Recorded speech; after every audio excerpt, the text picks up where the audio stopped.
guys! Welcome back to my channel. It's me, Mia Moore, ang nagsasabing hindi lahat ng laro ay basta laro lang. So for today's video ay may bago na naman akong update para sa inyo dito kay Agribaron.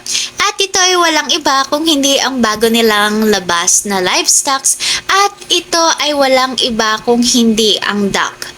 Kung matatandaan ninyo ay nung unan natin dito ay bumili tayo ng 6 na manok, hindi ba? At ngayon naman ay dito tayo sa duck. Dahil ang duck ay mabibili nyo sa halagang 150 gold coins. At ito ay may income na 1.89 diamonds. Kung sakali na meron kang isang duck for 30 days, meron kang income na 1.89 diamonds times 30 days is equals to 56.7.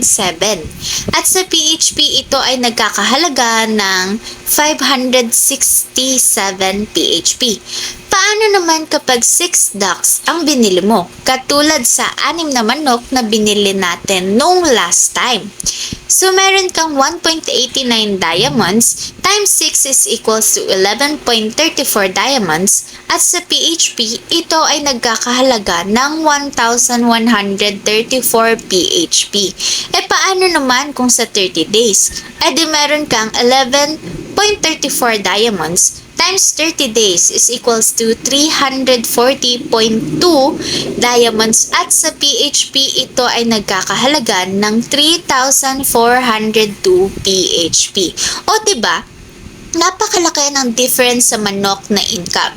May mga bago rin silang update dito katulad nitong Agribaron Plaza pero nabanggit ko na yan last time at meron pang ibang construction dito na ginagawa na dapat pa nating abangan.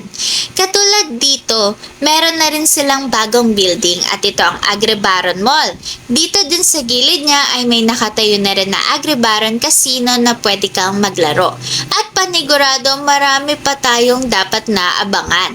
Pero sa susunod na natin ito pag-uusapan. Kaya naman kung gusto mo na rin maglaro ng Agribaron ay i-download mo na rin ito. Ilalagay ko ang download link sa baba at ang invitation code ko. Ilalagay ko na rin ang link ng aking Telegram para kapag meron kang mga katanungan o gusto mong makakuha araw-araw ng redemption code ay nagpapamigay rin ako araw-araw. Ayun lang muna for now. Bye!